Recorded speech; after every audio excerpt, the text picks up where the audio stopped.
Hello, how are you today? I'm doing well, thank you. Really, I am. I got up today feeling fairly well.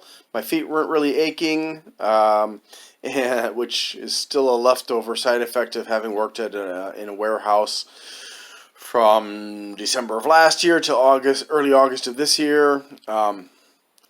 So yeah, I'm doing really well at almost 55 years of age.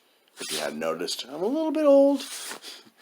Um, And just got back from the credit union, and as I was walking home, I was noticing the nip in the air because today was the first frost of fall. And I was thinking to myself how lucky I am that I'm no longer in the post office to being a mailman. Actually, technically, I was a city carrier assistant, which is basically a mailman, but not a regular one, not a full employee of the Postal Service, more like a probationary or even temporary person who might be hired on when an opening comes up, and they come up every year. Especially during the pandemic, there were lots of people leaving the Postal Service in droves. Pardon me. Um, anyways, when I went into this job as the Postal Service mailman, City Carrier Assistant, CCA, I knew from the beginning that it was going to be a hard job. Hard in many different ways because of animals, because of holes in the lawns, because of ice and snow and rain and sleet and hail and heat and cold, because of bees and wasps and scratchy plants and allergies and mean people and criminals and aliens from outer space. No. But there's a whole array of things that mail carriers face that we just don't think about if we don't do it. It's a lot worse than you think it is. And I had a fairly good idea that it was going to be a hard job. So, and they warned us during training that it was going to be a hard job. So I psyched myself up for it. I said, you know what? I'm not going to let any of this stuff stop me. I'm going to do my job. I'm going to do it well. I'm going to give it my all, and I'm not going to give up. And I told my on-the-job trainer that, and that's what I did. So, I worked for months, improving myself, improving my skills as a mail carrier, and then I had to quit. But it wasn't because of my attitude. In fact, I quit kicking and screaming. It was because one day, the summer heat had been killing me. I get dehydrated very, very easily. In the winter, my fingers get cold very, very easily. And this past year, in the summertime, it had been very hot for weeks on end, and I was having trouble staying hydrated. I talked to my union rep, I talked to my postmaster, and I just was not, doing well. I even had a cooler in which I carried not just my food, but also a bunch of cold beverages. And I was just really, really struggling. I would, be walking around and I'd be dazed and confused and stumbling and getting. I was sometimes it was to the point where it's like, I don't know what I'm supposed to be doing. I don't know where I am. I would get lost temporarily. But I kept my attitude going, and the thing that did me in is one day at the end of a route, I was doing the last little block, and which was just like 5 houses on a rich block, and I had to go up this driveway to deliver to the mailbox that was standing in front of the house at the end of the driveway.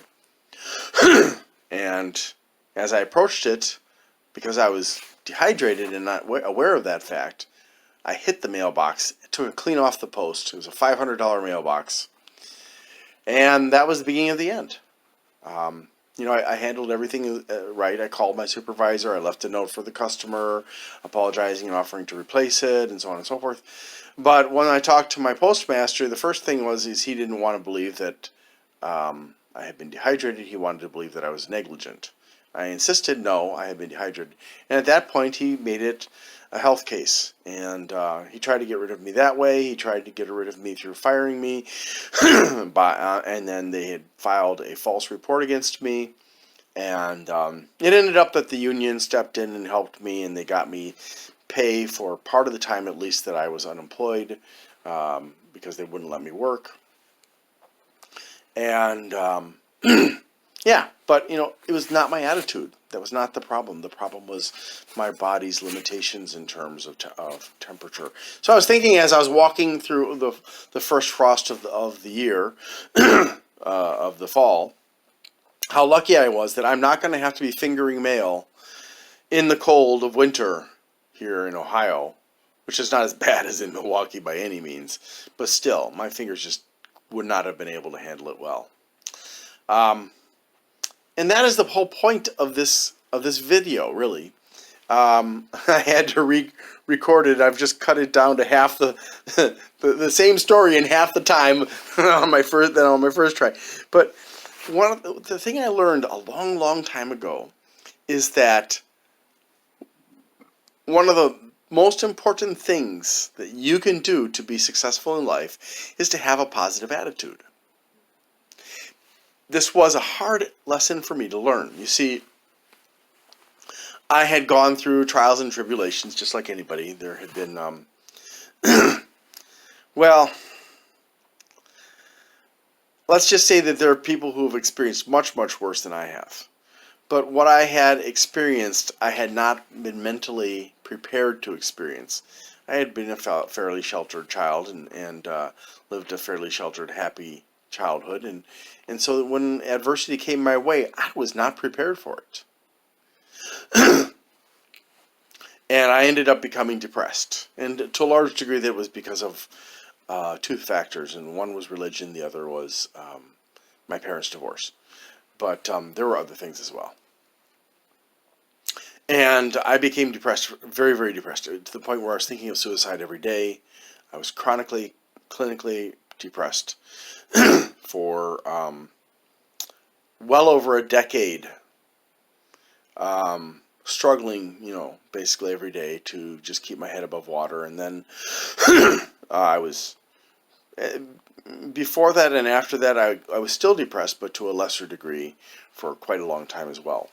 At least a few years before, and probably another decade after. And then when my wife was dying of cancer and I couldn't get employment because of the labor laws changing in Indonesia, I was depressed again. And when we had to move back to the U.S. because my wife died and her family was persecuting me, I was still depressed.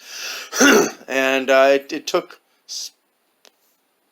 a couple of years after that, I guess, to get to the point where I was no longer depressed. Actually, I kind of bounced off and on and off of antidepressants in those 2 years after we moved back here. But and then I was talking to an old classmate of mine, and who'd gone through very similar circumstances, and so we really understood each other. And I asked her, do I complain a lot? Because I kind of had a feeling that I did. And this is kind of a leftover from when you're depressed, you tend to develop a victim mentality. And so I was kind of aware that I might be whining too much, complaining too much. And she said, yeah, I didn't want to say anything, but yeah. And I was like, okay, I'm going to work on that. And I have. I've gotten so much better about not complaining. And when you have a negative attitude and you're talking to people, you find it hard to talk about good things. It's not that good things don't happen. It's just that when you have a negative attitude, you don't notice them as much. You don't remember as many of them. They don't seem as valuable in conversations. And so all the negatives that have happened become the focus of your conversations, and people get tired of hearing you whine after a while. They get tired of the complaints. They don't, as much as somebody might like you or love you, they don't want to always hear all these negative comments from you. They want to know that there are good things happening in your life. And you can drive people away, actually, out of your circle of friends by constantly complaining, constantly being the victim. Now, I know I've seen videos on YouTube saying how you can get rich off of being a victim, but I'm telling you, the vast majority of people who are acting like victims, even when they're not victims, are not successful in life. Because here's the thing, and it's a secret. No, it's not a secret. It's a fact, okay? I despise the secret. Not because it's not effective, but because it's a marketing lie. It's not some mystical phenomenon. It's not God or the universe doing things for you. I'll get to, and I'll just say it right now, okay? The secret, or the law of attraction, really is all about attitude. Because here's the thing, and this has been scientifically demonstrated. When you have a negative attitude, the way you walk, the way you talk, the posture you have, the body language you use is a negative, defensive, I'm a victim mentality-based set of behaviors. As a result, criminals who are looking for people to victimize recognize, either consciously or unconsciously, that you are somebody who's ripe to be victimized. Because your body and your language are screaming out, I'm a victim! Come and rape me! Come and rob me! Come and kill me! Because you look that way. It's in the way you walk fearfully, the way you look around like you're terrified. It's in all those things that you say and do every day that you're not even conscious you're doing, that send out signals that turn people away from you, that turn criminals toward you, that make you victims of scams. Because you are unawareingly, you are sending out all these signals saying, I'm a victim. Please victimize me. Even though you don't want to be victimized. But you're giving a different message off with your language and your body language. All the secret does is it takes that knowledge and it forces you to focus on what you want. Focus on positive things. They didn't invent it. I learned about it long before the secret came out. There are numerous books that have been written. It's not some lost secret law of attraction. It's easily available. When you change your mindset to be positive, you stop having, over time, it takes practice. It's not going to happen in a second. Because you have to rewire literally, you have to rewire your brain. Not wires, obviously. The neural pathways have to be changed from the habits you have developed, these victim habits, to the successful habits. And what it really means is that everything that you do, every habit you have, is connected to certain pathways in your brain. And the more you do those things, the stronger those pathways become. And eventually they become so strong, it's automatic. You don't even have to think about it to do it. So when you are rewiring your brain, you are actually fighting against these powerful neural pathways, which is why it's so difficult and why it's so frustrating and it's why you fail again and again. But you're not really failing. As long as you don't give up the fight, as long as you continue to strive to change those bad habits into good ones, you're not failing. You're persisting. That's called grit. That's called determination. That's called willpower. So when you're working on it and you realize, oh, I screwed up.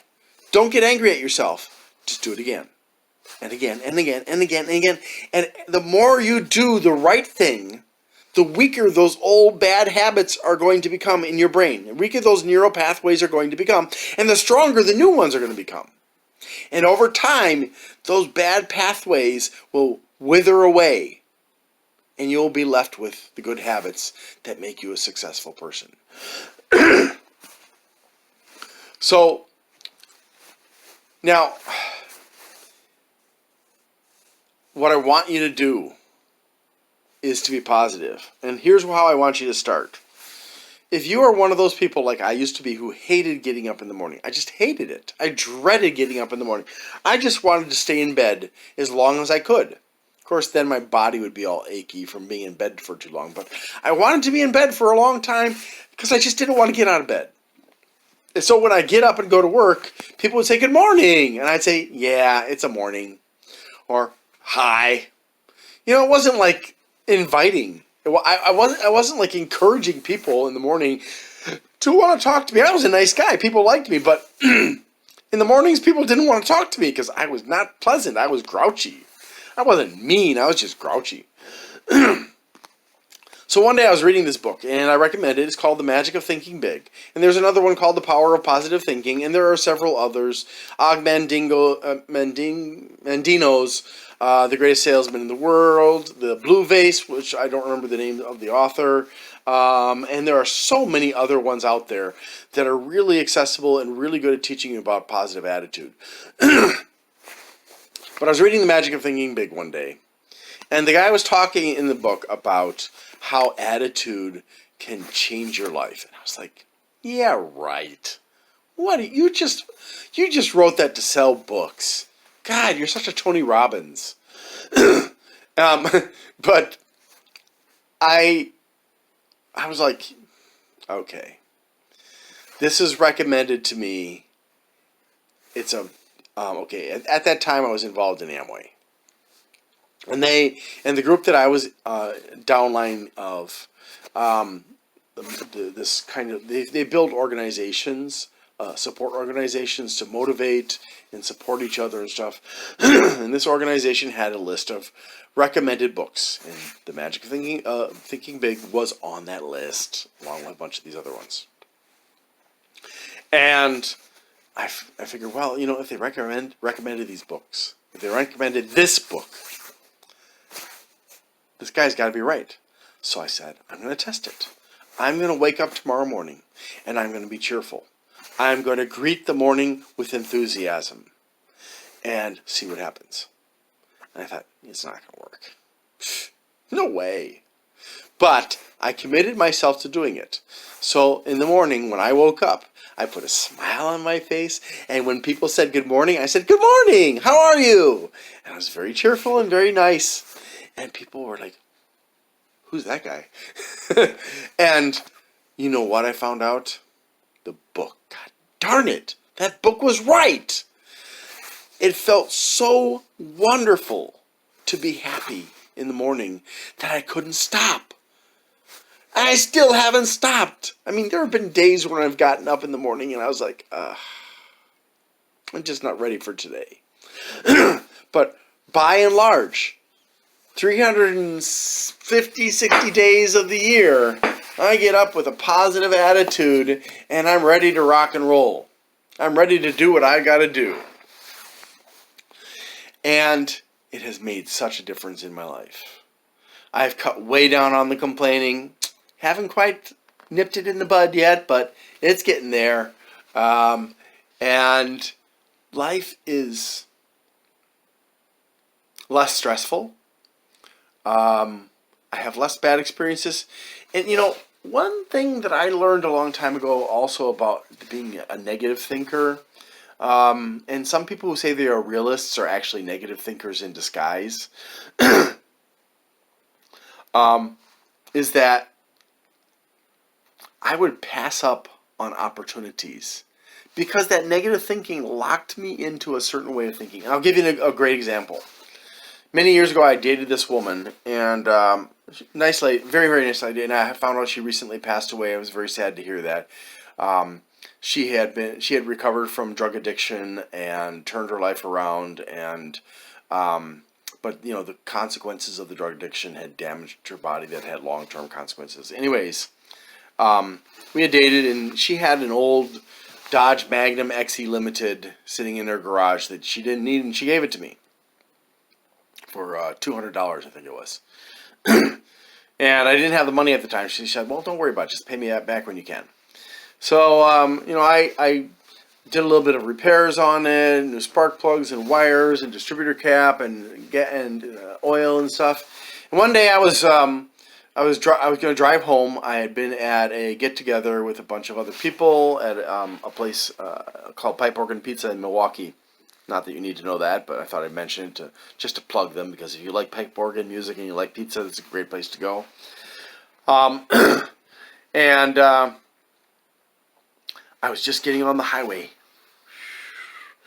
and my transaxle, literally, the front part of it dropped. It just disconnected. I think it was the front part. Well, one end of it dropped off. It just disconnected.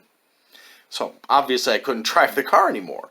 And it happened to stop at a very awkward position where I couldn't get it over to the shoulder. The only thing I could do was, you know how there's the white dividing lines between the ramp lane and a highway, and then the ramp lane is going to turn into another ramp going to a different highway? Well, that's where I was at. And I had to park on that white divided area. So I was within the white lines on both sides, out of traffic, but the car was completely immovable. So I didn't have any way to contact anybody. So I hoofed it back up to Pipe Organ Pizza, found a friend, and told him what had happened. And he knows about cars, and so we got in his car.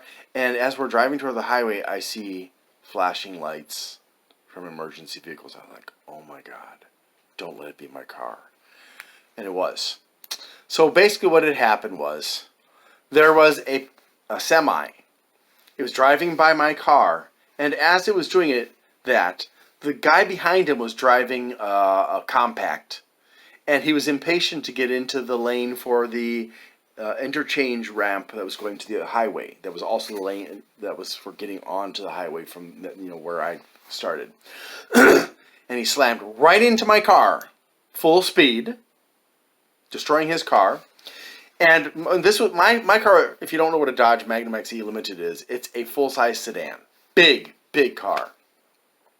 So he hit that car going probably 60 miles an hour and hit it so hard he pushed it underneath the trailer of the truck, which hit it and spewed it across 2 more lanes of the highway to the ditch on the other side without hitting another vehicle. How that happened, I don't know. And I'm very happy that nobody got injured by that flying Dodge Magnum XE Limited, because that would have sucked big time. But nobody else got hit by it. But my car was totaled. I mean, it was never coming back. When you get your car run over by a trailer of a truck, I mean, a tractor trailer, the big ones, 18-wheelers, it's going to heaven, baby. And I was like, oh, crap.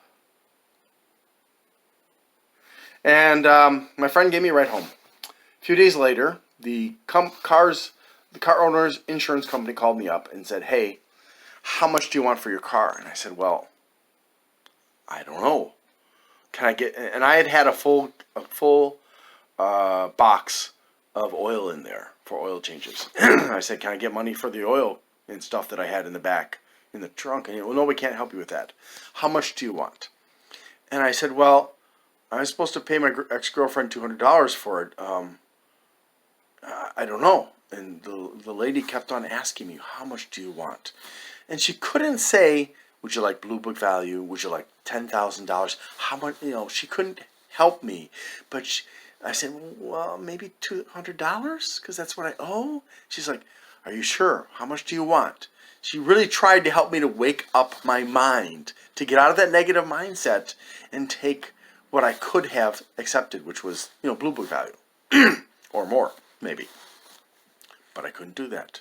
My mind was so locked into negative thinking that I couldn't see the opportunity that was staring me in the face. And at that time in my life, I was financially poor. I was still in the main part of my depression. I was unemployed, and life was just miserable for me most of the time. But all I could ask for was $200 because I couldn't see the opportunity. That's what negative attitude does to you. Okay? You're looking for jobs and you see a job opportunity. Nah, I have most of the qualifications except for this one right here. It's a minor one, but still they won't accept me, I'm sure. Oh, look at this job over here. Oh yeah, I've got qualifications for this, but Nah, you'll find every excuse not to apply for jobs for which you are qualified. Now, on the flip side, if you're one of those manic people where you're super positive, unrealistically so, you'll apply for every job, even if you haven't got any of the qualifications, and that's just as dumb as not applying for jobs for which you are very qualified. Doesn't guarantee you're going to get the job. However, ignoring jobs that you're qualified for and could be good at, and you're interested in doing, is foolhardy. So, that's just one example out of numerous examples in my life where I passed up an opportunity because I couldn't see the forest for the trees. I couldn't see the haystack because of the needle. Which is to say, I couldn't see the plethora of good things that were in my life or could be in my life because of the needle sticking into my eye of the unpleasant things in my life. I was so focused on the negative. And it just dragged my life down. It made my life so unhappy. It made me so unhappy. And it drove people away from me. So, I'm going to challenge you right now. I'm going to challenge you to wake up in the morning with a smile on your face, even if you don't feel like it. And when somebody says hello, you say hello with as much cheerfulness in your voice and a smile on your face as is humanly possible. Not for you, but humanly possible, which is a lot. And anytime if somebody asks you, if you don't have anything good to say, just say, yeah, it's just a regular day. And don't you dare say, I'm having a bad day. Huh? Why not? Everybody has bad days, don't they? Yeah, if you're living in a war zone, I suppose you probably do have bad days, bad weeks, bad months, and even bad years. But most of us don't live in war zones, do we? And even if you're in a bad situation, you can still keep a positive attitude.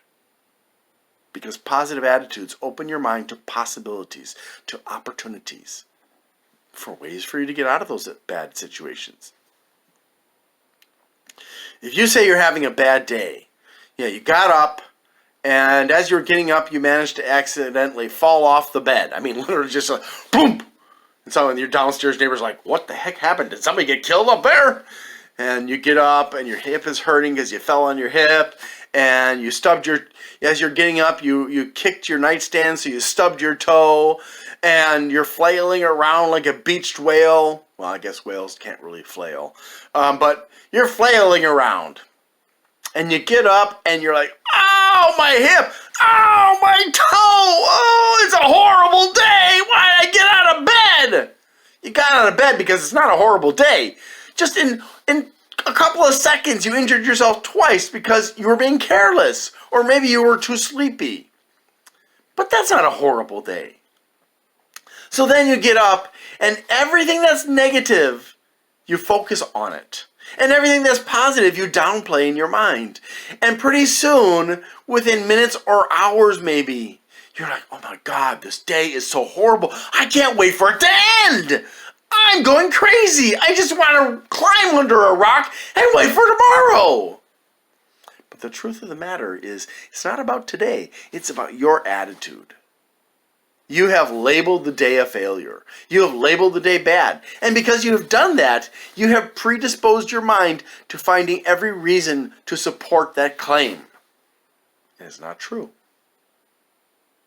And it opens you up to victimization. Because you have developed a bad attitude about the day, you are now displaying with your body, I'm a victim, it's a bad day, so come and get me, because it's just going to prove me right. And your words will reinforce that message. I knew this was going to happen. Yeah. Murphy's Law. Oh, what are those other ones? Life sucks and then you die. That kind of stuff. That destroys your chances of having a good day. That destroys your chances of recognizing good things in your day. Knock it off. Stop being such a whiner. Stop being such a victim. You're not making your life any better acting that way. Knock it off. Change your attitude. Be positive. It's okay to be realistic. If you're looking at a Lamborghini and you've got $25 in the bank, yeah, and you're unemployed, the chances of you getting that Lamborghini are about this much, right? But that doesn't mean you can't use the secret and actually make it come true. You can change your attitude. You can turn it to positive. Ding! And one day you'll have that Lamborghini, if it's what you really want. And this is something else that you have to be careful about with The Secret and other forms of the law of attraction, is be very careful about setting a goal. Because you may think you want that goal, but when you get that goal, you may realize, I didn't really want this. I just liked the idea of having it. It's not satisfying. It's not, like, okay, say for example, you wanted a Lamborghini or a Lotus or an Excalibur or a Rolls Royce or something. And so you worked and worked and you kept yourself focused on the goal of getting that car. And you finally got that car. And you're driving it and you're realizing. Now I've been in a Lotus. It's not a comfortable car. I think I've been in a Lamborghini too, and it wasn't comfortable either. Those racy looking cars tend to not be comfortable. And they certainly aren't built for a family. I would never want one. When I was a teenager, I liked the Lamborghini Countach because, well, everybody seemed to like fast cars. So I figured, well, I'll choose one that I think looks interesting. So I looked at my Matchbox cars and I chose one. But honestly, when I went to a car show, I found out that those fast cars are generally not comfortable cars. And I've talked to a couple of people who've had really fast cars, and they said, if you don't know how to drive one correctly, don't get one. Because a lot of people, once they get their souped up sports car, they crash it because they can't handle the horsepower. They use the gas pedal like they would in their sedan or their subcompact or whatever, and they're suddenly going 60 miles an hour on a 25 mile an hour street, and they crash. And sometimes I see these old men, white hair, driving around in these little sports cars, and I'm like, really? Hi. And it's not, bless you if that's what makes you happy, but I look at that and I'm like, you should be doing that when you're 20, not when you're 70.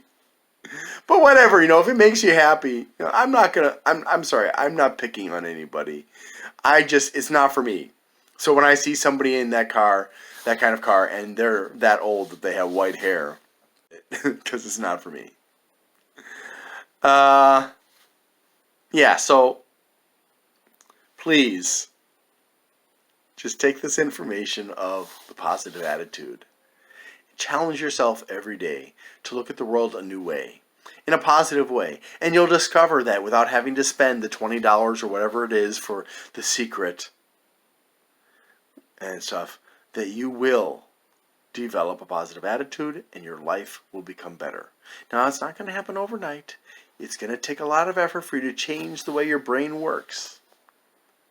But I guarantee you will see the difference. Thank you very much for watching, and I hope you have a great day.